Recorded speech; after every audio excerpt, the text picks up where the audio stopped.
have been in the pictures that we're going to show. So we're going to only just talk about practical, what our life looks like in Thailand and how we kind of live this thing out. And it's good, I think, to keep in mind that all of this that we're talking about is stuff that happens over the course of normal life. It's not like we're doing these things that are in the pictures every single day. Some of them are weekly activities, some of them are bi-weekly activities. So I was going through the pictures, like, wow, this seems like a lot. And if you think it's something that we do every day, then it's like, how do you do that? Well, no, we're not superhuman. We still have days where we do nothing at all except for sit around and read. So maybe half days. Yeah. But anyhow, just as we kind of go through all of that, it's just good to keep in mind that, like, in Thailand, we still have normal things that we do day in and day out. Is this actually? Yeah. Is mine on? Mine on? It doesn't seem like it's actually taken. Okay. Well, before we get started, I just wanted, again, we're Caleb and Tracy. We've been in Thailand for almost 6 years. We have been a part of Waypoint since the very beginning. We actually first met in Terra Nova. So we've been hanging out with Matthew and Peeps like forever. So yes, a lot of people in this room have known us, and like Caleb used to look like He-Man and have like long hair and big bites. Really awesome, really hot. Like they've seen us, like he's still hot, but through everything, through Caleb. Maybe Heidi might remember Caleb back then. But one thing that was funny, yeah. But yes, Jane McIntyre was in the group of going to the D school last year, and she said it's just really weird to think about Caleb like, leading us. Like he's going to lead our team when he used to be this like young guy. I was like, okay. So yes, I was like, yes, he's grown and wise and things like that. A little bit more. Yeah. So anyway, I just want to introduce that we've our journey at Waypoint, and we really have been discipled and mentored by Matthew and all the different pastors here, and spent time mentored by all of you, have loved us, supported us, have helped us. And so it's really fun to share that with the new people, new friends and old friends. Yep. So it's great. Yeah. So there you go. All right. The spheres that we're going to talk about are... It gets more amazing. Number 1, home. Neighborhood. Schools, you can all read. But for the audio. Schools. University, which we differentiate. Coffee is a very important sphere, in my opinion. As well as church is also a sphere, I think, of influence. So there's more and others, but these are kind of the main themes that we stay in on a regular basis. So that's what we'll talk about, and really just tell some stories, and hopefully through telling the stories you'll get some ideas about how you could connect with a sphere in your life that you're in right now, or will be in, wherever you are or wherever you end up. So, and one thing to mention on these spheres is that I know it's great, again, I'll repeat for the audio, but home, neighborhood, schools, university, coffee, and church. Caleb, I just kind of laughed at the coffee part, but then I thought, you know what? That needs to be in there, because I think God delights in our fun. Like some of these are like skills, and obviously like, we're going to be moms, dads, brothers, home, church, missionaries, all these things is like duh. But really, like coffee, like God wants to use the things in our life that are fun and create a sphere of influence through the things we love and enjoy, not just the things we can provide and give skills. That's actually the message that Matthew gave when he taught at our home group when he came to Thailand. Just remember that. Anyway, keep going. Okay. All fine. Go to the next one. Yep, it is. All right, so with the home sphere, just obviously our family. Don't want to forget that. Ever. All right, moms and dads all know that. The Ailingers are big advocates of that, I know. And then, so one area that has expressed is our time in Thailand. We've pretty much, most of the time, had at least one foster person, kid, child, young adult, with all us. Ages. And that started not on purpose, but because it was thrust upon us after our 6th month in Thailand, and we just had to say yes. And kind of kept saying yes, but then said no a bunch of times also. So, because it was like, oh, they're going to take kids. Great. Have another one. And so we said no. I think we've said no more than we've said yes at this point. True. That is true. But so yes, over the course we've had, we've had 6 total. 4 of them for quite a while. 2 girls for well over 2 years. So anyhow, and then our home group, which spills into community. But we've also always hosted some. We've either hosted or led or facilitated a home group. We really, really, really believe in church home groups as just a fantastic expression of Christian life. I love big church, but I don't think that big church like this is for the whole world. And so we always want to do things that people can reproduce without needing a building or a budget or training that's beyond, So, yeah. Yep. Good. So that's what we focus on. But even in America, we love home group. So, all right. So family, it's a great picture, but it's not bright. We have 2 kids. It's not dark. I don't know. They're great. That's Geshem. Yep. And this is Iris. Yep. Iris was born in Thailand. Yeah, Geshem is 9 and Iris is 4, almost 5. Yep. So they, and I think another big thing is, in our spheres of influence, we always consider our children an asset to everything that we do. They're never a liability. They're never something that holds us back. They're never a burden. Sometimes we don't do things because of them, but they're always an asset. And they literally open doors everywhere we go because that's just how we raise them to be. They're just fantastic, and they open doors. People know me as Geshem's dad, Paul Gasem, more than they know my name. And I go around the village and the community, and it's like, oh, you're Geshem's dad, you're Iris's dad. And so they're all of the things that we do, they have or regularly participate, because we just didn't want it to be, oh, mom and dad are missionaries, and we just are this, So they're just part of it. So, yeah. All right, go. Okay, so Caleb mentioned that we had 2 people that we foster currently. This is Get here. She just graduated from high school just like last week. So she's still living in our house. We have a great family, our close friends taking care of her. And this is Joy. She graduated from high school last year and is currently in her first year of university, struggling, doing well, but, the stressors of it all.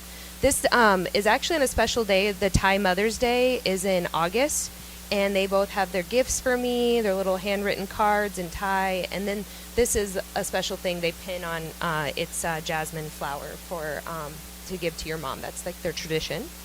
And it's just great because they see me as their second mom, as they call me, their second mom. And so they were gifting me those things on Mother's Day in Thailand. But basically, to sum up their story quickly, because we have like a lot of stories to say, but they're definitely of importance to us because they've lived with us.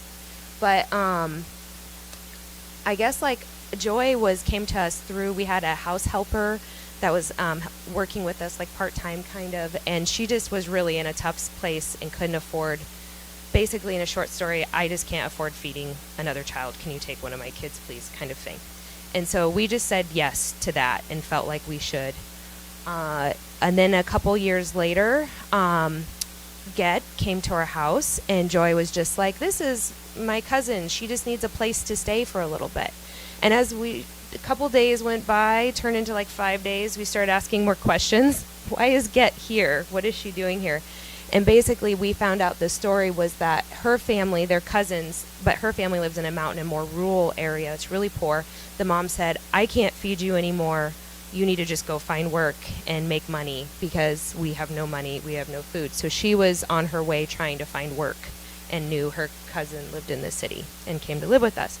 So we offered her to continue her education. If she would choose to live with us, we would pay for all of her education and Joy as well, all the way through university. So through our own funds that we receive, we pay for them to go to high school and now obviously university. They're both going to be university. So we sponsor these 2 girls' lives to complete an education and get education. So yes, we do work in trafficking. Buzzword. Yes, we do. We do prevention by helping girls have a future, a place to live, a job.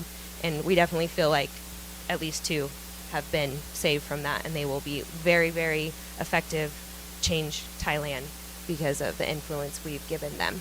So we really, really love Joy and Get. Our kids miss them the most. I think if our kids are talking about anything they miss Thailand right now, it's Piquet, right? You miss Piquet and P-Joy and our dog Dundee. Yep. Those are the Same. things.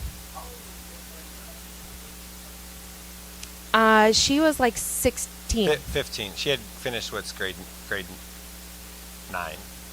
Yeah. They're high school. Yeah.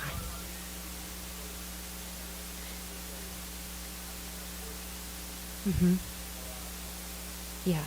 And not everyone in Thailand, especially minority, these 2 girls are Karen Thai, not Thai, like Thai ethnicity. They're a minority group.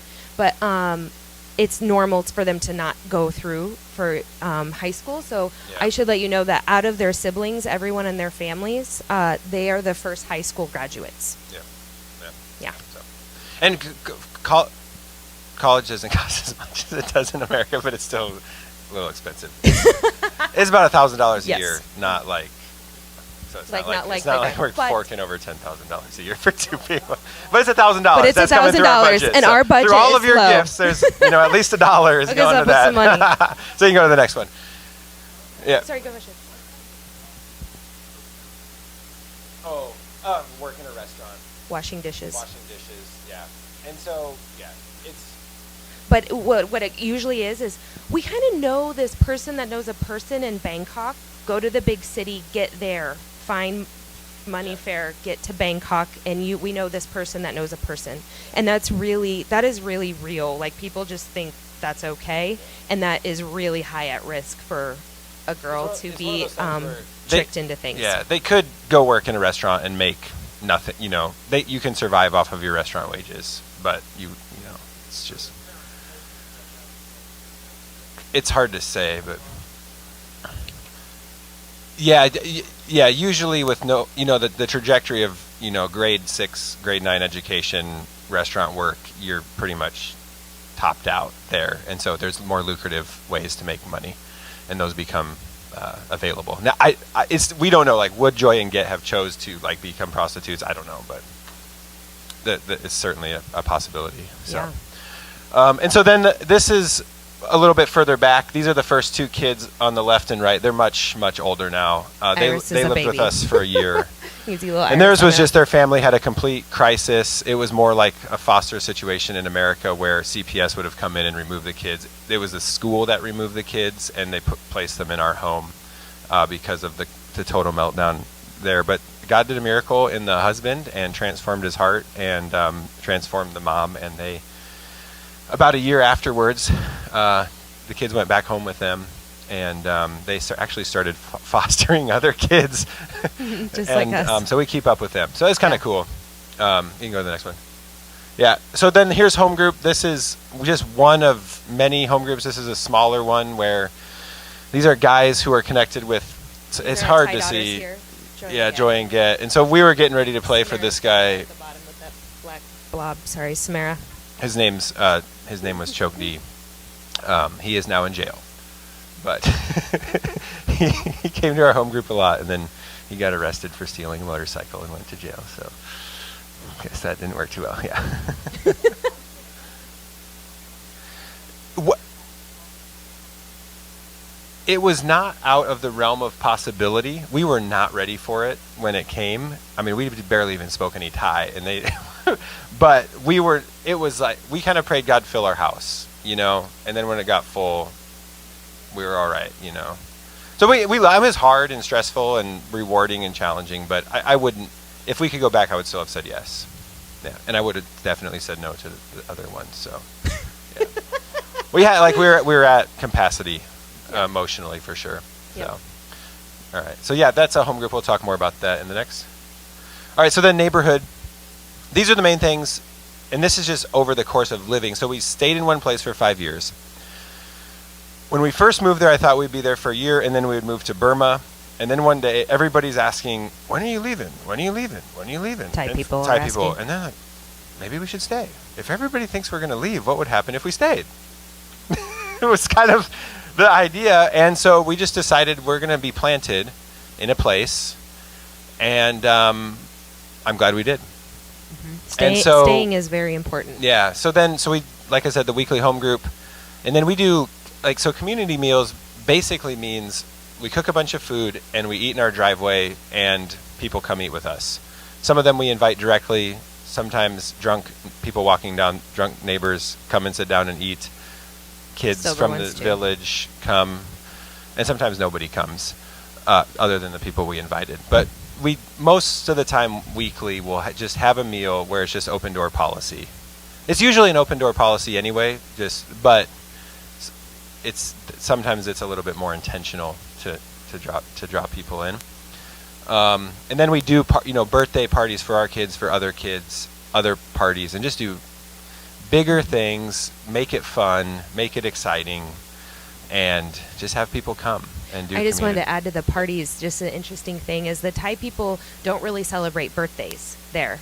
And so we've kind of created a culture of celebrating some people's their very, very first birthday. Yeah. We know a friend that we've been getting to know is actually, he's just getting ready to celebrate for the very first time his birthday.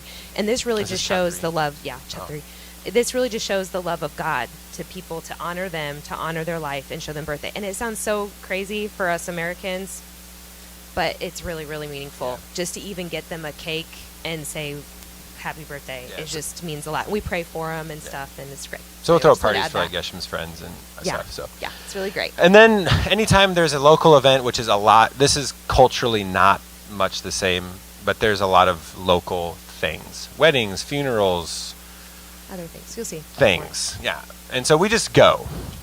We just show up. And we're the token white people, so we're usually welcome. It's like, hey, it's the white guy. Cool. Hey, white guy. And then we go to And white kids. And I'm tall. Our kids are cute. And yeah, and then like we do.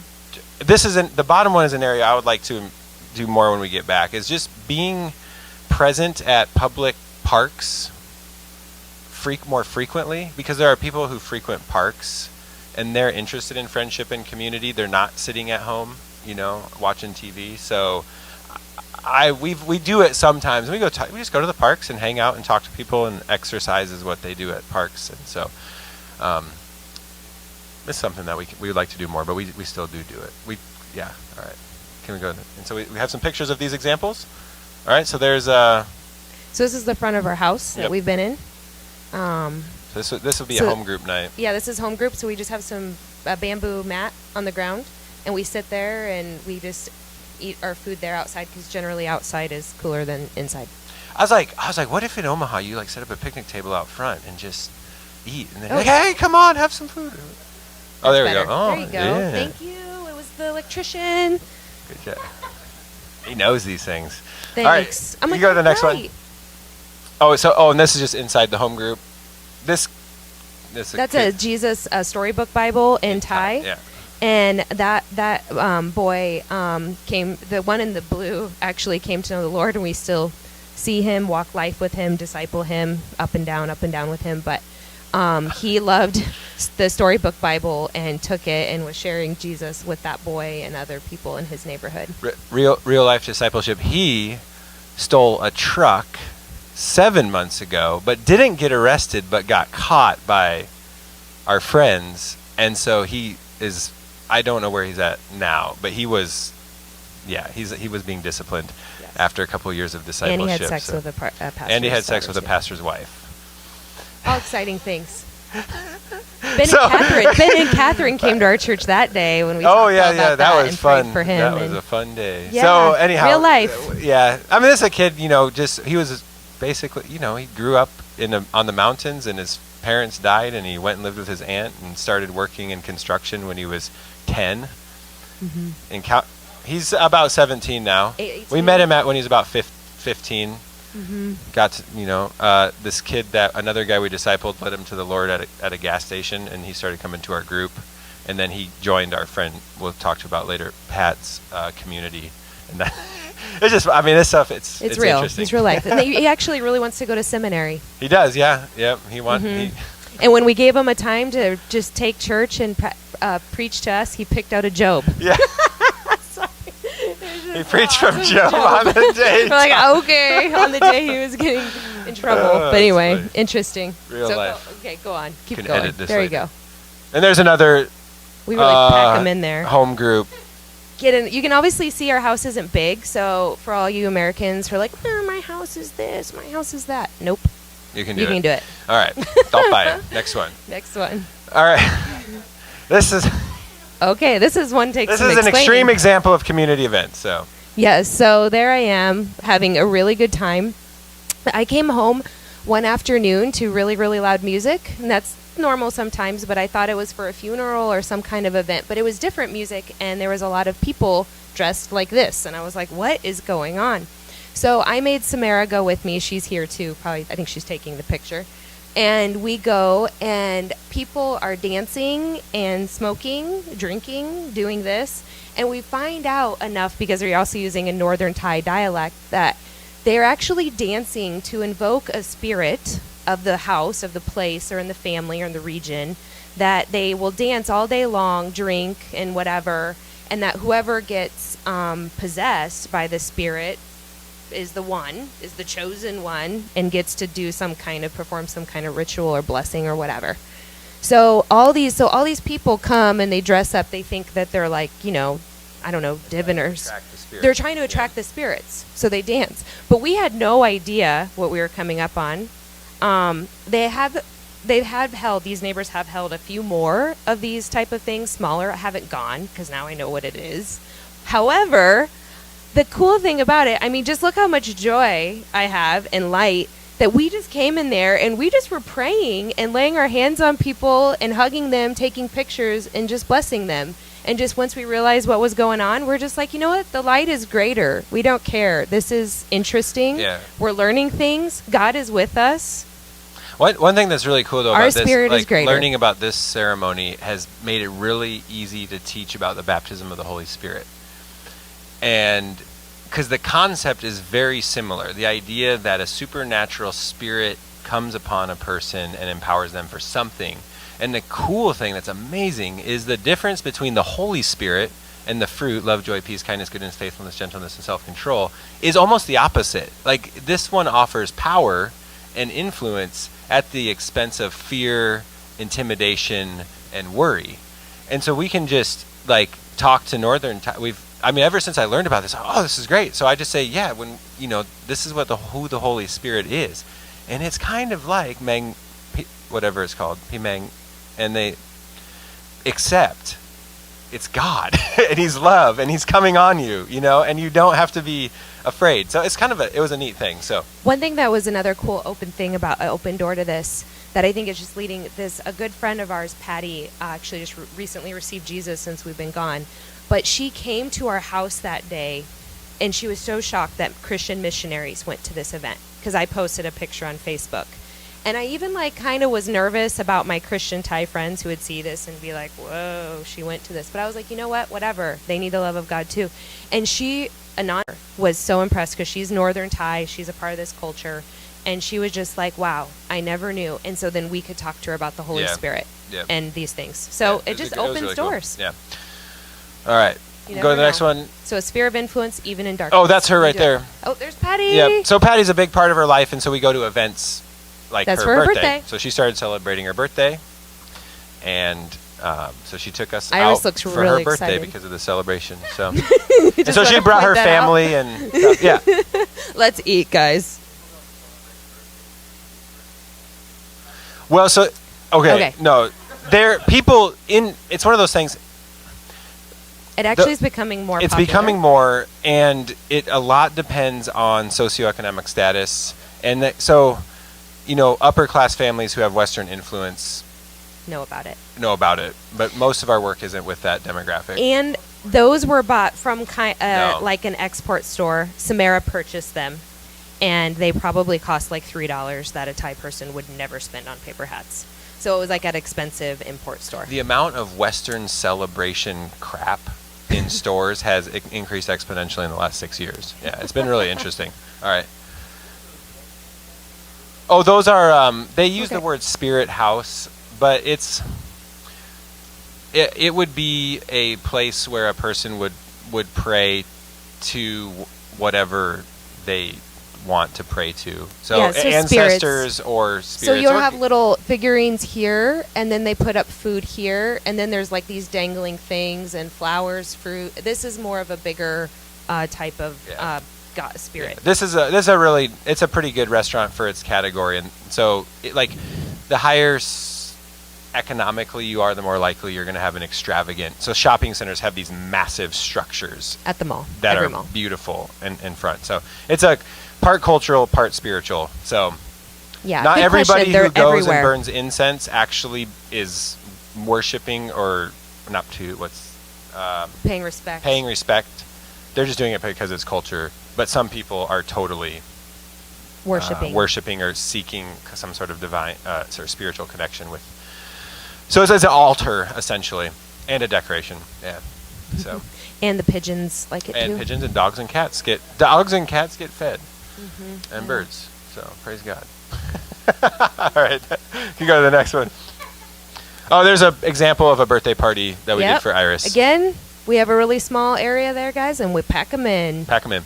And we hired the local papaya salad maker lady who's also the parent of one of Gesham's schoolmates, and we hired her to come and make papaya salad to order. She kind of tried to make it cool.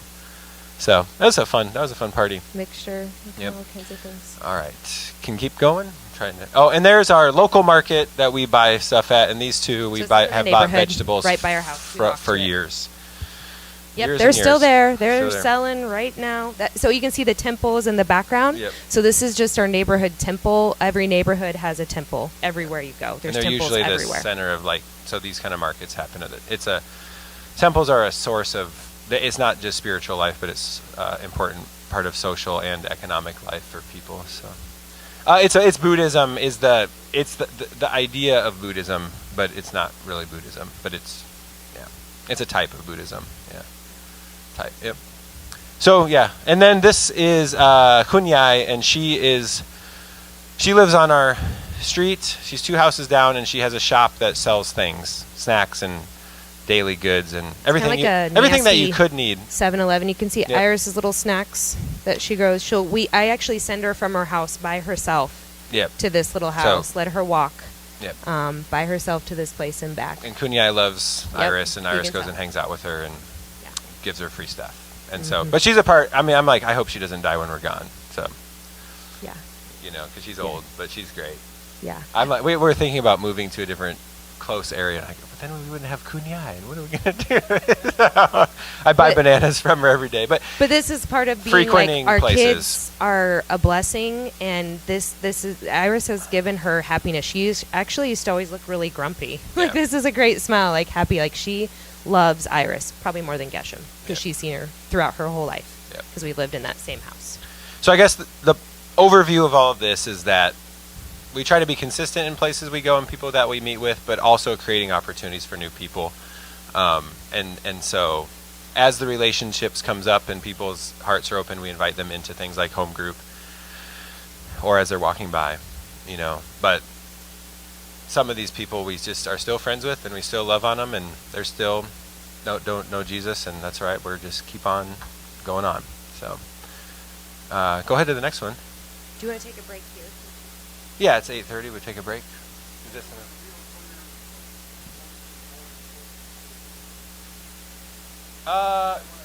in that, so I was and still have a lot of semi-bridled American let's go do something, and but I was under the idea 2 years is great, we're gonna go to the next place and do that thing, and it just became I don't want to say that the Lord spoke to me, but it became apparent to me that we're not going to get anywhere if we don't stay in one place and get to know people deeply. Yeah, and that we just need to go low. We've had a lot of like very humbling events that happen to us that we're not highlighting in these areas. Obviously, foster children in themselves is kind of one, but like even painting a picture of just you just need to go through pain, suffering, difficult times, and the people see that too. And if you just go from place to place, people don't even know you. Yeah, that was a big thing that the last year became really clear. It was like people, like our Thai friends, our Thai Christian brothers and non-believers, seeing us go through a lot of crap and just sticking it through and not leaving, and then needing them, like borrowing money from Thai friends because we ran out of money, and getting taken to the hospital and asking for advice and stuff. That forged intimacy in a way that we would, if we would have left. And even at the school, which we'll talk about later, I mean, I was a train wreck, burnt out after the first 3 years at that school, and I did not really like most of the people that I worked with afterwards. But now we pushed through and sought, forgiveness and friendship, and we're back at a really awesome place with people. It wasn't like tremendous conflict, but it was low, like under the radar, stress, frustration. When you walk by, and maybe you guys don't experience this, but I do, you don't want to talk to somebody, so you try to avoid them. It was like that. It's like, oh, they're in the grocery store. Shoot, aisle 6. I'm looking for milk. I was actually, stuff like that was going on. And God had to do a work in us and also in them. And staying changed us and them. So the community thing, I hope you maybe have some ideas. And one thing that we like to strongly advocate is a little bit more intentional hospitality among believers to people who aren't part of your immediate regular group. We just want to encourage everybody to take a risk, whether it's quarterly or every 6 months, sometime in your life, to invite people that you kind of know, whether they're part of the church or not the church, into your home and share a meal together, play games, whatever. But we have found so much joy in hospitality in a different culture, and we did a lot of it in the States too. Yes. And we just feel like that the church and Christians and non-believers could really benefit from being welcomed into the homes of believers. And I believe that's one of the most powerful things that God has called us to, is to invite people in to sit together. And we don't preach the gospel and share Jesus every time we have someone in our home. It's not like we're trying to convert them when they eat dinner with us. But people do comment and say often, I feel comfortable here. Yeah. I feel at ease here. I feel love here. Yeah. So I feel like I can be myself here. So. And that they are experiencing God. Yep. We don't need to, whatever. Just and we've had, and then people have some of the people that we've invited and took a risk on have come to the Lord, and others haven't. So, but yeah, that's one thing to impart. Some people feel like hospitality is a gift, and it may be, but I think we all benefit from. I just think about this time we were at the laundromat, and there was this Muslim guy. And we talked to him, and he invited us into his house and made a huge meal for us. And I was like, the Muslims are inviting the Christians into their home in Omaha. And that struck me hard. He bought pizza, KFC, made us a traditional meal, and got us donuts and cake. And then tried to send it out the door with us. And it was, anyway. This was a long time ago, but that moment hit me hard. It was at the laundromat near where used to be No Frills. Anyhow, all right. Schools. Woo!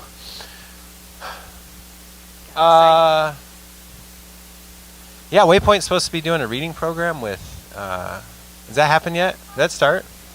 That's cool.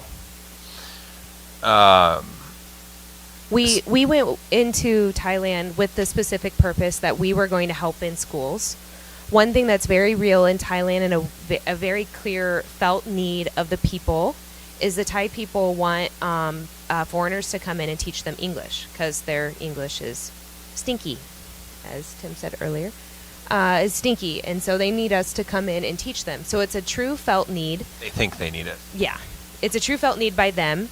So we supply it. It's like you can't learn English in a week anyway. Come on, let's be real. But we also just have always felt that, again, we have a kind of a children theme going on here. Kids, we just believe that kids are really open to the gospel and to Jesus, and that they will go back into their homes and transfer their lives. And we have actually seen that happen. So we have seen children receive Jesus, and then their parent, a parent has received Jesus, usually the mom. But dads have come later. So it is through children that people have come to know the Lord. And we just believe that, and we're going to continue to work with that. And you know what? That is sometimes the hardest fruit to track with, because kids have to grow. Sometimes it doesn't seem as meaningful. Sometimes they steal cars and motorcycles. Yes. But we love them. They steal Gesham's toys all the time, or be mean and say horrible things. But you know what? It's through children that I really believe that churches and the nation of Thailand is going to be changed. Yep. That doesn't look so exciting to most people, but we believe in it. Yeah, so I'm a teacher, and I'm personally passionate about education and quality education and access. So that's a platform that we love. That I particularly love, and my wife has grown to love. Yes.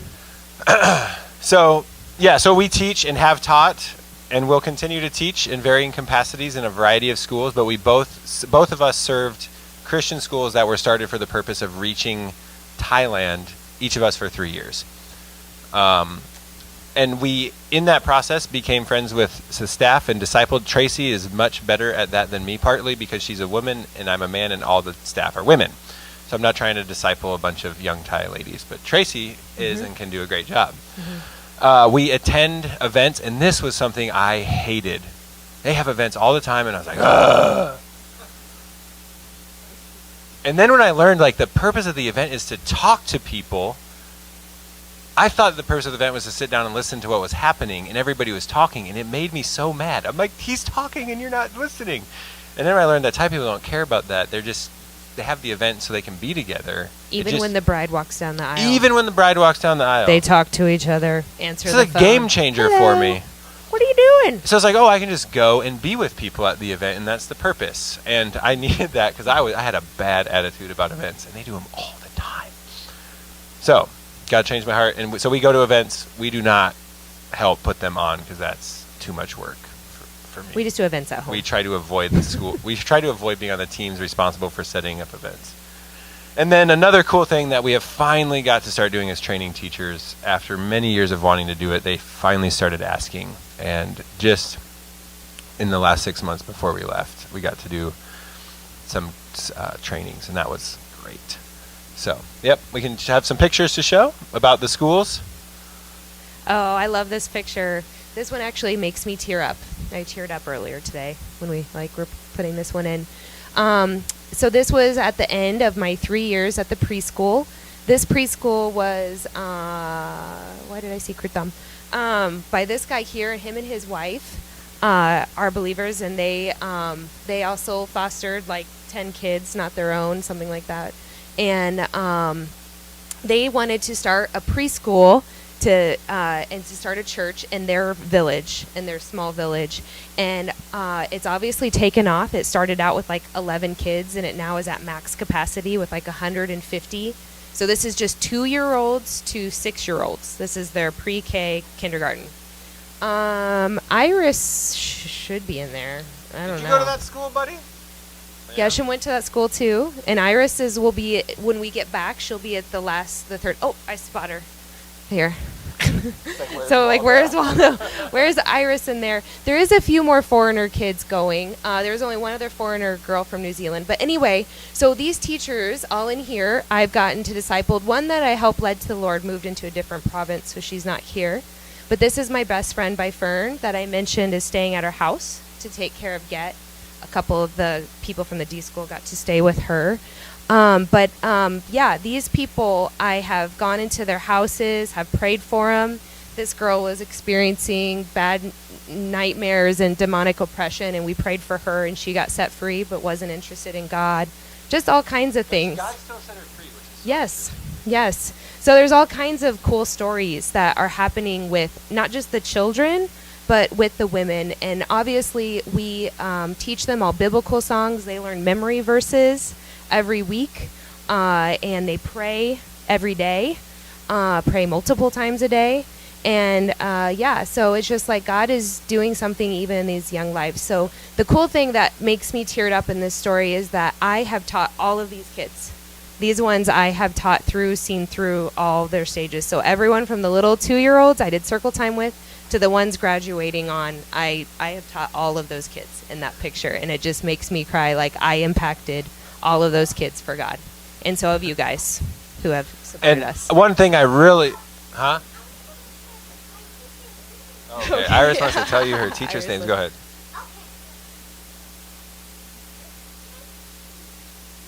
What's her name?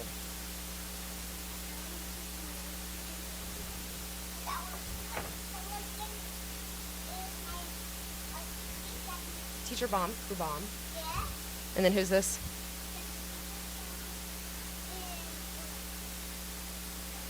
Oh, Teacher Phi. Me? I taught you. One thing that Yupa. Teacher Yupa. I think she's taking the picture. Probably taking the I think Yupa is taking the picture. Sorry, the one teacher she's looking for. One thing that's... Yupa? Was she? No. No, that's you. That's Teacher you. All right, you guys. Okay, thanks. Great, thank you. One thing that's really cool about Tom, the founder, is he intentionally hires... He has a few believers, but he intentionally hires non-believers for the purpose of discipling them to faith. And it's a long process, but a number of teachers have come to the faith. And almost all of them, they're like, I'm a Christian, but I'm Thai, so I'm Buddhist. And this is the hardest thing for Thai people, is to be Thai is to be Buddhist. So it's like trying to tell an American that you're now a communist if you believe in Jesus. You know, it's like there's this cultural step that it's like they believe in. It's a weird thing. I don't know the theological implications, but almost all of them at some point they come to this. I believe in Jesus. God is so good, but I'm Thai. So how does that work? And then some of them kind of come full through, and they're like, I don't want anything to do with being Buddhist at all. But others still struggle with that. But anyhow, that's beyond spheres of influence. All right, we'll go to the next one. All right, so yeah, this is me looking at kids. I like teaching, but I'd rather make kids do stuff than me try to teach things. So this is at Gesham's current school. Looks like making slime. That was fun. All right, yeah. And this is one of the teachers that Tracy got Iris, close to and discipled. Yes. I don't think she's a believer yet, but not yet. But yeah. We believe in to visit her discipling when people she to had faith. her baby and things like that, and that's Iris there with her, obviously behind her. Cool. Yeah, she's really nice. We went to her wedding. That was fun. All right. Oh, so here's a school again. We had on there the going to low-income schools. Obviously, you can kind of see that the school that where Iris goes to has money. It looks nice and pretty cool. This place kind of looks nice in this particular picture. I think a YWAM team did that mural. Not our team. We have the coolest. We have a much better mural. Sorry, guys. Those YWAM guys, sorry, but their murals just nothing compared to It was Samara and Alicia on a team. It's going to be awesome. Someone painted next to our mural, so we didn't want to do the time or get the paint or like just everything to make this. They had a huge wall for us to paint on. So Samara said, no, we're just doing this small wall. And so then a different team, I think from Singapore, came through and then like painted up these like sunflowers, and they look horrible next to our awesome wall. So it is horrible. So I'm like, Waypoint needs to come back and do that other wall. I'm like sure of it. So anyway, this is a government school. These kids are from really, really poor homes. Just very low income. This is near Pat, that we'll talk about later, his farm, and that's how I got into this school. And baking is actually a skill. in Thailand. Not everyone has an oven in their house. Not everyone has a birthday cake or whatever. So it's a skill. So I actually had to curate a special cookie that they would like. Also, Thai kids don't like really sweet cookies. They like them hard, and like Thai kids, not just kids, Thai people. So I curated a cookie just for them, and they sell those. So they have also learned like about math and selling skills, and they have made money for their school. And I hope that it will continue to grow when I go back, that I can grow the thing to go beyond their walls to sell into the community and even gain more money. But currently we're just working in the first year of just them knowing the recipe and, you know, it's being sustainable on its own. So that's where we're currently at, but I do see a vision for growth and for the future of this particular program. The other thing that's really great, not only am I spending time with these kids, loving on them, they are just so excited to see me, except for minus that girl. She's just not happy in that picture. But they like love me. They go nuts when they see me. But even the teachers that are involved, there's this teacher right here. I gave her money at the end, right before I left. They actually gave me a gift of prune juice. Thank you. Apparently I needed it. Yeah, all those cookies she's been eating. Better give her some prune juice. And I gave her money in return and said, go get a Thai massage, because it's in their culture. And she started crying because I gave her money just to say, go take care of yourself. This is my gift to you. And so it's not just impacting the school. I also can like have skills of teaching them, keeping them in order. They just see these things, and it changes them, and it makes them see what is different about these Christians that come in and love and serve them. I'm also thinking, gosh, look how dark I was. I have lost my tan. So our friend Pat that we work closely with, he's like a person of peace, door opener. And so in his village and surrounding communities, he basically goes into these schools, builds relationships, and he says, hey, we'd love to help you. And then he says, if I've got people that are ready to come help, he said, but we're Christians and we share Jesus in everything that we do. And so, if you welcome us, you're welcoming Jesus in, and we're going to share. And so if it's not okay with you that we share Jesus, then he said, his deal is we'll help your families that are in desperate need, but we're not going to like serve the school through these kind of activities. And he's very much an evangelist and like a catalyst, but he's not going to come in and fill the blanks, but he opens the doors and then comes through, and he has the relationships with the principals, and he's just sharing Jesus consistently with the principals. He has meetings at his farm with the principals of all these schools. And so one of the roles that we play there's some other Thai people coming along, and there's another missionary that come along, is we just continue to support the doors that Pat has opened up, and that's been really cool to see happen, because they're just wide open, and more schools are wanting these kind of projects that are hands-on learning. So it's been really, really great. This was the first. Tracy's baking program was the beta project for something that we're hoping to reproduce with other. We really want to get Thai Christians coming in too. It's harder, but that's the direction we're trying to go with this. So, all right. Next one. So at the university, we also had tons of projects. We got to go to the Down syndrome kids' home, which they all go in a home in Thailand for some reason. I don't know why. But it was so fun. Oh my gosh. And they said, Caleb, can you give us some activities? Yes. And it turned out they wanted us to lead the event, which we found out the day we got there. So fortunately, I brought Tracy and we were ready to go, but it was great. I just think it's a cool picture. All right. And we can go to the next one. Another project that we've done is working with university students, bringing university students into these same schools that Pat's opened up the door to. So it's university students here that are grown adults with the younger. Yeah, and so I train them, and then they go. I can't say I really train them. I talk to them about what they're going to do and help them plan and execute. And then I bring them down, and they're a big blessing at the school. So you might recognize this school. We went there. So we have a relationship with this school also. So yeah, that was really cool. One thing that I love about this is almost all of the girls that came on this event are ethnic minorities from Myanmar, and they're mostly hated by Thai people. But man, they're phenomenal teachers. And I just loved seeing the old Thai lady teachers watch these young Mexicans teaching.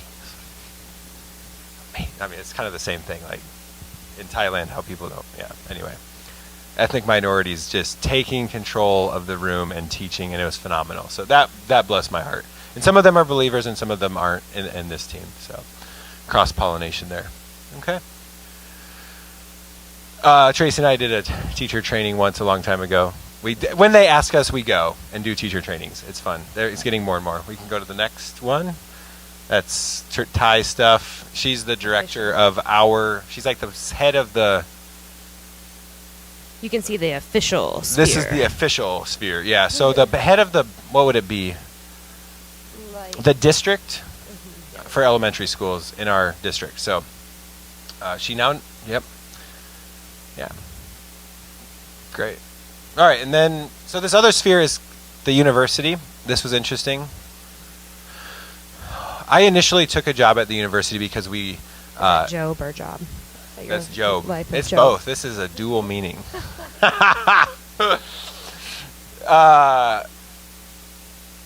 This was like I don't want to call it a crisis of faith, but we were pretty much we did not have enough money in our budget. And we also were at a visa crisis because of a variety of things that were very difficult that I will not get into in this talk. We needed to get a new visa. And so to have a visa, you need to usually have a job or a good organization to sponsor you. And so I got this job at the university, it was in my heart, but it was very reluctant because it felt like at that time I felt like I was compromising, like, where's your faith? You don't have money? What, you can't believe God for money? You got to go get a job? You're a missionary. All these, thoughts. And the pay was abysmal. Fortunately, I learned their expectations were also very low, so it wasn't a big deal. But if it was like high expectations in the pay, it probably would have given me a heart attack. But looking back, it was God's merciful hand leading me into it. University broke me in a lot of ways that I needed to be broken and to build me back up. Dealing with bureaucracy and absurdity and madness. But then getting tons of amazing relationships that we still cherish in the midst of all of that. Tons. Like we know so many people now and are so close to so many people from all over the world that we never would have had if this door didn't open up. And so it literally felt like failure to me the first 3 months. I was broken over that. And I worked with an Iranian refugee who would do nothing but preach to me about how evil Islam is all day long, which I appreciated hearing his perspective, but it got old. After a while, I'm like, I'm aware of this. You do not need to convert me away from Islam. Like, so at the university, getting to know staff was huge. Do you have something to say, Geshem? Yeah, I'll let you talk. Okay, when the photo comes, yep. Going to the events, another thing. Thailand is an event-oriented culture, and we had to learn how to go and be. Game night is a thing that we did it was part of our job, but also an outreach deal. Collaborated with campus missionaries to do stuff like that. And getting to know students and then doing seminars. So, and the one towards the bottom, relationship building with students, was just the one that really was so fantastic for me. And Tracy, and my kids too. I mean, yeah, all right, you can go to the next here. So this is the immediate admin staff that I saw frequently. I'm very tall. And, had a lot of good conversations with them. A couple of them we talked about casting out demons and healing the sick and metaphysics and all that kind of stuff. And other ones we only talked about shirts and shoes and what we ate for lunch. But they got me a gift right before I left. And so that shirt that I'm wearing is one they got me. And then they got me a book, a Thai book, and the title is The Last Time You Quit Your Job. So, yeah. Thailand is a very gift-giving culture. Yeah. So they like to make it very official. Tim knows about that. Yeah, and then Samara worked with us. She's still there suffering. Yeah, but she has done just a phenomenal job connecting with these. I mean, she is they're crying with her, and she's praying for them, and she's walked through Fresh Start with more than one staff member. She uses Fresh Start as an evangelism tool. Just like, you look like you need some heart healing. Let's go through this. So anyhow, it's pretty cool what happened there. And go to the next one. All right, so Geshem, you want to talk about game night? Well, it's an event, but All right. the murder Yeah, mystery. yeah, so we would do our own events. Kind of And thing. so we did the murder mystery parties where you dress up and do stuff, and it was fun. And we would invite, campus Thai Christians and campus missionaries that are, they're there full time for students. We always try to collaborate with them. And so some students who came to our events and classes that we did then connected with campus ministries, and then actually a number of them have become believers. So we're just kind of one person in the process of people coming along. But there's 3 girls for sure that identify now as Christians that started coming to our groups, met the campus church people, and then started going to the campus church and became believers. So we're up with it. It's really neat about that. So these are mostly Japanese, Brunei, and Thai, and Chinese here. So we've got a bunch of different ones here. We can go to the next one. Okay. Yep. So this is a guy from Brunei. This is just an anecdote. Iris loved Iqbal, and he comes from an upper class Muslim family in Brunei, and his worldview got rocked in Thailand, and we got to talk a lot about God and faith, and it was very interesting. He believes that the world would be a better place if we would all just have Sharia law with a king like they have in Brunei. And he believes it with all of his heart, and you cannot convince him otherwise. It was very interesting for me. But he doesn't know anything else. Thailand was the first exposure to anything other than that. And so, and he loved, he bought Iris stuff all the time and held Iris, Little snuggled Mermaid. with him, and watched movies together. Watch Little Mermaid together. So, when he comes to Jesus, he can start supporting us. Or whatever. I love Iqbal. We still text and stuff, so it's pretty cool. And he came to game night every single night, so kind of cool there. You can go to the next one. Did you want to talk about game night, Geshem? There's not really a good picture. Oh, wait, there is. Go to the next picture. There you go. Okay. This one. What do you want to say? This is they said they want you to talk about it in Thai first. Okay. Talk to him in Thai just a little bit. Just explain it like you'd be explaining it in Thai. โอเคนี่คือเกมไนท์เวลาพวกเราเล่นเกม So this is the game night when we play games. แล้วมีหลายนักเรียนจากมชที่จะมาที่นี่ And there's university students that come to the game night. แล้วถ้ามีคนน้อยก็จะเล่นเกมน้อยลงถ้ามีคนมากมายก็จะมีเล่นเกมมากมาย So if we have just a few people, we only play a few games. But if we have a lot of people, then we play a lot of games. This is a few, yes. It was hot that day. Do you have anything else you want to say? แล้วก็จะมีคนที่ช่วยเอาเกมมาที่เกมไนท์ Yeah, so we have friends. So we have some other missionaries that we work with, and they also come to game night, and they bring games and teach games. And you have more that okay. คนนี้คือเขาเป็นเจ้าของแบบมันเป็นแบบไปเล่นเกมก็ได้แต่ต้องจ่ายเงิน This guy here is a colleague, and he also has a game shop, and so you can go play games at his game shop. He's a gamer. He converted me to games. I told him I don't believe in games, and I think they're a waste of time, and then he changed my mind. But if it wasn't for him, we wouldn't have done game night. It was one of these he thinks he's Buddhist, but we talk about God with him all the time, and he's like, dude, I'm like, no, I don't believe in games. I just didn't like them. And he said, no, you're wrong, and he changed my mind. So he's the actually founder of game night. โอเคเขาจะแบบเอาถุงหรือว่ากล่องเต็มกับเกม แล้วก็เอามา Yep. So he brings bags full of games every time. All right. Very good.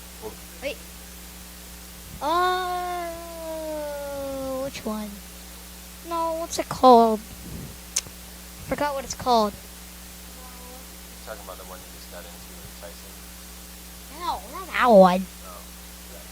It's what's it called? I can't remember what it's called, but basically there's like these Navy ships, and you have your own ships, and you have to transport these things to the other place and then buy money. Where then there's like these cards, and you can play as the Navy ships, and basically you have a pirate ship and a starship, so you can go steal other people's stuff.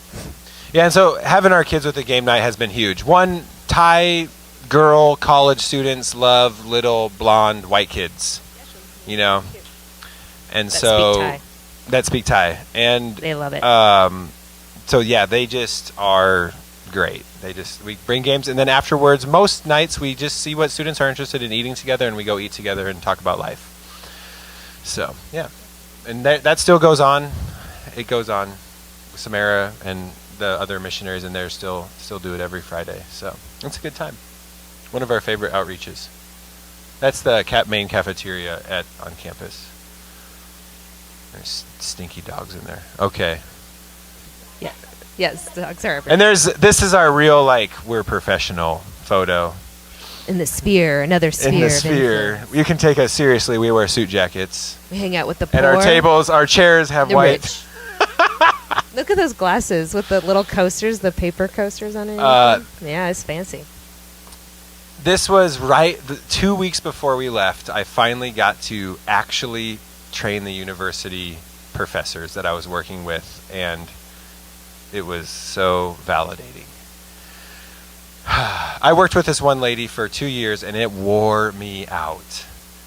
And I thought she hated me. And in this seminar, she stood up at the end and gushingly spoke positive things about me in front of all of her colleagues and how much I had helped her. And it was just like, oh, because I just thought she despised me and didn't want me around, and it was weird. Anyhow, praise God for that, because it was amazing. But we also got to invest in the teachers. And again, Samara does a lot better job than I do, because most of the professors are women, and so I can be with them on a professional level and communicate and train, but she has this capacity to connect on an emotional, spiritual level. That's super awesome. So, and she's also really good as a professional. I don't know if any of you support Samara in here, but she's worth every cent. So we can go to the next one. Oh yeah. Hey, You Samara. want to talk about Samara? We got to talk about her, because she's been with us since the beginning. She lived with us for 4 years. Yeah. How can I go on? So Samara's been a part of Waypoint forever too. She did a thing called the World Race and came back from the World Race, and we were getting ready to go to Thailand. We were friends through all that, and we just said, hey, you want to come to Thailand with us, our family? And she said, yeah. So when she got there, we just got Mark and Mai, the kids that you saw so long ago. So it was really like throwing you into life. Welcome to Thailand. You are caring for 2 foster kids. Yep. She lived with us and everything, and she started learning Thai after us, but her Thai is great after this. So again, here, you can go here. So again, Samara, when we talked about coffee, that we'll talk about here in a minute, Samara loves art. She is actually an artist by trade. But so she has just used her gift of art that God's given her to reach people. So you can go ahead and with the next one. Wait. Oh, it's mentoring first. Darn. Okay, so that's Patty again. We've invested in Patty. The way we met her was at a random local shop, again, in the neighborhood shop. And she was like, I want someone to help me with my English. So she came over to our house quite frequently forever. And now, yes, for Christmas, for everything, we're exchanging gifts there. It's definitely like Thai culture. So anyway, she is a believer now. And so Samara does awesome job at mentoring women and people, like what Caleb said, on the university, teachers, just everything. There's just a lot of women around, and Samara is the one that they will go to and talk to about all of their problems. Samara is constantly debriefing people and using Fresh Start all the time. Yep. She's great. So then the next one. So here's Samara in her art studio. It even looks different than this. I wish we had a more new picture. Yeah, they put murals. They painted all the walls and repainted it. But here she is teaching them, I think, about obviously Picasso. And the kids are sitting there and learning. And so she does little themes. So this is kids from the School of Promise. This is still going as of like here in the next few weeks. The school will be ending for summer. So she's been on this for like 5 years or more, and she just recently did one thing in her growth that we've seen, Samara, is that she can have more people are coming to her art studio or seeing her work or what she's doing in the community. So she's become more known. So a university professor asked her to lead an art in the garden event where kids would come into nature and play and experience art with nature. And she worked with over 10 Thai artists, and she was like, oh my gosh, I'm done working with Thai artists, because they're artists, and and then in Thai and all the just the stressors of cross-cultural communication. But then I got another short brief message from her. It turned out awesome, and it was really cool. She's only on Instagram, and she did some stories, so there's some there, pictures on it there.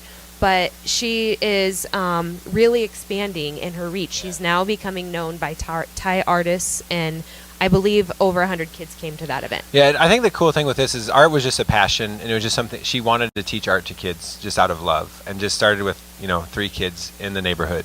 Yeah. Right behind our house in a little garage thing. Yeah. What's up, Geshem? Such as Geshem. Geshem, well, you quit going. You're always going home to play Minecraft. Oh, okay. But it just grew, and she was faithful, and the thing that's really cool is she never even had to push an agenda. It just grew, and then met Thai artists and met the started community. In the neighborhood. And then people just starting to ask her to come do things in collaboration. Which is just neat to see growth that just happens naturally in an area of passion. And she really has also had the unique opportunity to really disciple a lot of the kids that have been in the art studio also. She walks them home after school, but after the art, and walks them home and talks to them and prays with them and stuff. So it's been cool. All right, we can go to the next. And then coffee. Yeah, so yeah, we love coffee. We're shamelessly addicted, and there's a thriving coffee culture in Chiang Mai.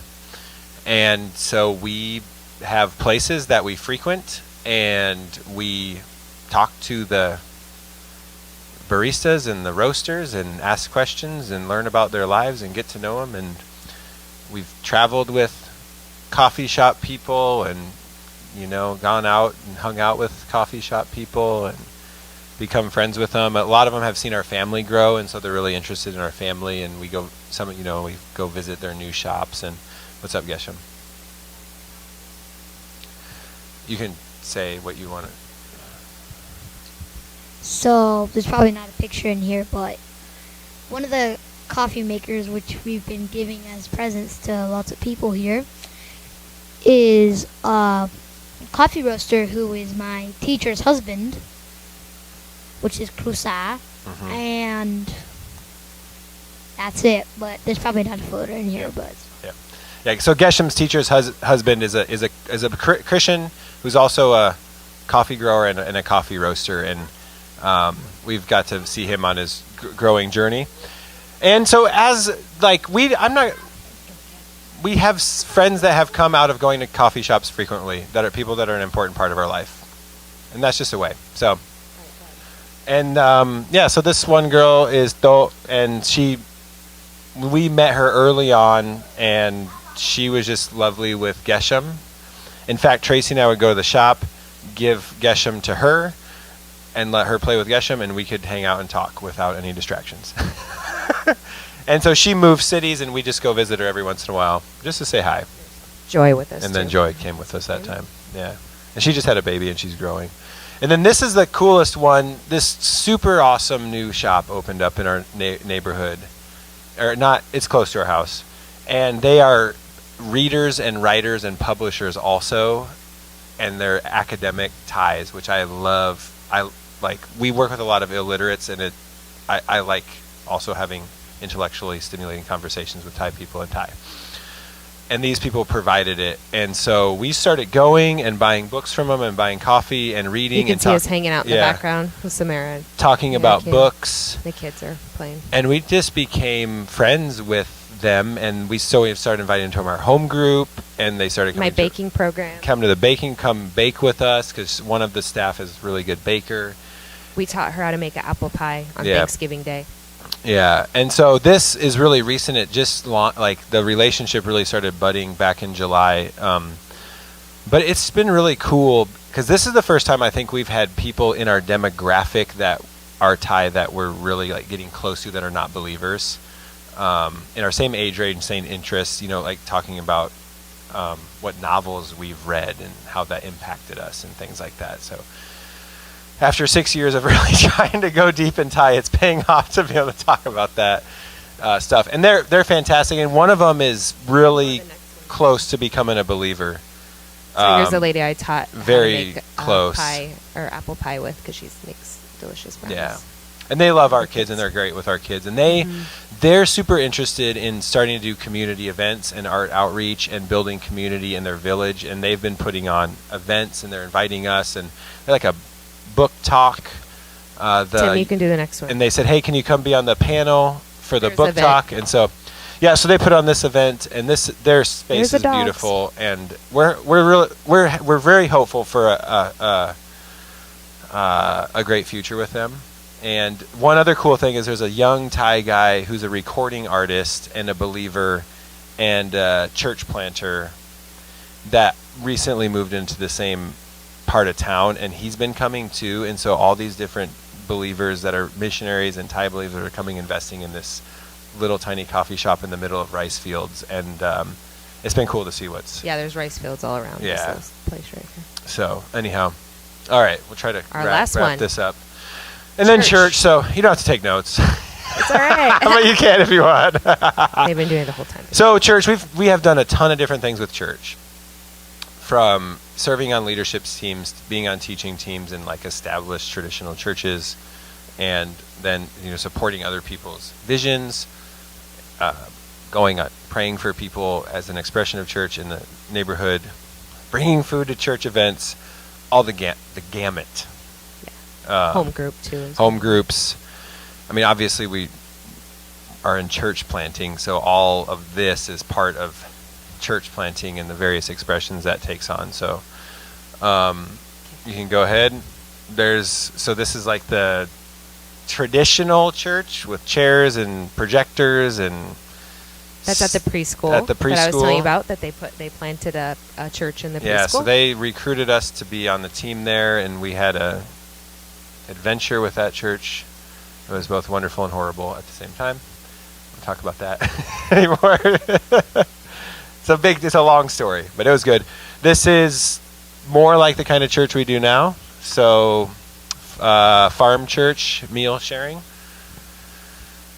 can go to the next one. All right, and then this is the first farm church building. Yep.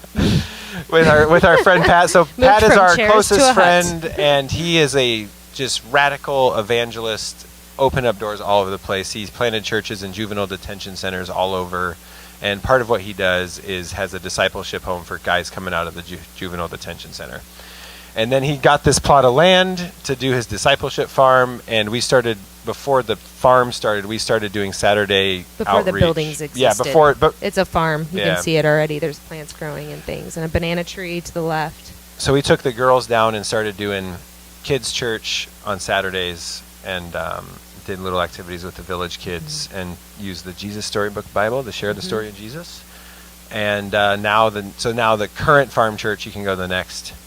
No. No, that's in the first building.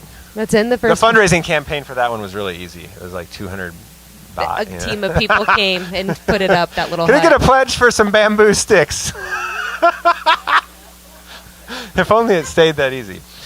And so now it's a nice building. I have no idea how he got the money, miraculously. Okay, so I just want to... So this is Pat, who we've talked about, who opens. He's the Thai Jesus. Doesn't he just look like Thai Jesus? Or Francis Chan with a ton of hair. Okay, so this is Samara. His daughter's right here. You can't see her, Perth. She was 8 when we first came to Thailand, and now she is a twin. I was her teacher for 3 She's years. 14. That's how we got to know. There's Samara and I. And this is his wife, Art. And then this is their daughter. She was a miracle baby when she wouldn't be able to have kids anymore. She supernaturally got. And then here are some of the kids that we first taught. Yep, and both of those kids are in believers. that hut. Believers now. Yep. Pretty cool. Yep. So. And so, yeah, so and that... there's that banana tree growing. Just kidding. Sorry. Um, Have to be ridiculous. Yeah, so this is the main. This is like the main Sunday expression of church that we do right now, and it has the village kids, some families from the village, the semi-reformed gangsters from the jail, and then just different people that come and go. But the core group is the village You can do the kids. next slide to Yeah. see. Yeah, Now there's you see another. more of them. Yeah, so it just looks kind of messy, and there's the bread for the communion and the communion cup. And that's rice fields around you. If everyone's wondering what all that green is. Yeah. So we do, simple worship There's songs. bread and Testimony sharing, which takes up most of the time, and then usually a short message and communion, and then we share a meal together and pray for each other depending on the day. So it's pretty simple, follows that general framework, and it's very flexible. Would you say? Yeah, I'm just drawing a blank on a name right now. Hey, Gabe. They Very only went flexible. once. Well, but that was a good example of. yeah. But very it's we flexible. love it It's for very now. like a home It's a good church. deal. It's great. So, and You can see how gangster they are. Look at those tattoos. yeah, Tattooed should we tell the sideburns. story? You guys know should we- you want that, Tim? Tim, Your you next should get this tattoo right here on your Little sideburns with Thai sideburn. script. Yeah. And so one day we thought, so Pat and Art got a bunch of money stolen from them, and then they were out of town. By their own boys. And Bunch of money stolen by their own boys. They were out of town with a group of the people from the church, and we had to lead. It was a small group of people, and we led the church. And we thought we're gonna ask these boys to write thank yous to Pat and his wife Art for their investment. So we're teaching them, how to write a thank you, life skill. And it was fun. So there's Pat with That just like sums it up. some. Like Yeah. I'm with my dudes. And then and that girl Dudette. lived. Yeah, there She was lived two there girls that too. lived there for a while. So we work with him a lot, really close. This is gone. The one from earlier, 15, now 18. Yeah. Real awesome. He's that guy we were talking One of the things that Pat says that's in with the spheres is his big deal that he teaches all of his guys is like, find what you love to do and go do it and share Jesus while you do it. So he's like, do you like to fix motorcycles? Good. Go fix motorcycles and love people and share Jesus. Do you like to do this? She became a massage therapist. So he's like, great. Be a massage therapist, pray for your people while you share your testimony. Most of them came out of massive drug addiction, crazy trafficking stuff. And so he just tell people what God did for you. Do what you love. Tell people what God did for you. So he's always getting the guys into their thing that they like, whether it's farming, motorcycles, selling, whatever. And so I like he makes it really. He just wants to make it as simple as possible for people to be to share Jesus and do what they love. And he really pushes people away from being pastors. So Yeah, and so like if you, I love Pong. Has been one that's been around forever, but I love his little teddy bear. no, that's playing Or- is right there. Oh, it's playing. Oh, okay. Never mind. I was like, why does he have a teddy bear on his thing? But anyway, you can see the mountains here in the background. So we're in the valley, and so a lot of these people are actually from the mountains, and people actually like live up there on Yeah. those mountains. There's like no churches up there, not like zero, but very little, especially in their communities. And so that's a big deal. Why Pat wants to teach them to do the smallest, to have a skill, to get money, to earn an income, but also to teach church in that way of not necessarily having these rooms and chairs and aircon and whatever projector, because they're not going to have that in their homes and what they can take back. And so he just wants it to be a simple church, reproducible as possible. And we love that style. And so we've just found we're like Pat and we want to support him. And so in essence, that group of boys actually, in Caleb's picture, they're sitting in those chairs. Caleb, we came along and really encouraged him, saying, you guys can start your own church. And so really, in essence, through us and through our encouragement, and then that we have been a stable part of this church ever since it began, we planted this church that you're seeing with him. So, we actually planted a church. Yay! Like what you saw. Wow. So that is our church. It's not officially counted by the Thai Federation of Churches, though. No, Doesn't not yet. qualify. Not yet. Samara sent me a little video, though. It was kind of encouraging, but all these people, generally, it gets really big if a team comes to visit, or a YWAM team, or a World Race, or some other group, Thai group. But this time there's so it gets up to 40. Generally, it's just about 20 of us a week. And this time she sent me a video, and she scanned the crowd. She's like, I want to show you Thai or farm church. We call it farm church today. And there was 40 some people, but it was all Thai people. She goes, and she turned the camera, I know none of these people. And I'm like, I said this to him, who are these people? When she was like showing me. But we really, really know each other and love each other and hear about the stories, like Don in the middle, like got to pray for him and encourage him to change his life and do the right thing. It's like we really know each other and walk with them, and there is just a sense of solidarity that's been created over the last year and a half that we started. One cool thing is Pat's work has been in like social media. A couple of different Christian media organizations have made videos of him, and it started, and so people are coming to visit to learn about like how to do simple church and stuff like that, because I mean there's a lot of religion in Thailand among Christianity, and it just wears you out, you know, and so people are looking for something that's life-giving, and this is so culturally appropriate to do church simply in your home or in your village. So it's been neat seeing people get to know that. All right, I think that's all. Yeah, that's the end. So I hope that was a scope. It was a little bit maybe more who we are and what we do in the spheres, but I don't know. Yeah. Should we read a Bible verse to make it official? Amen. Matthew 28. Yeah. I know you guys, if you need to go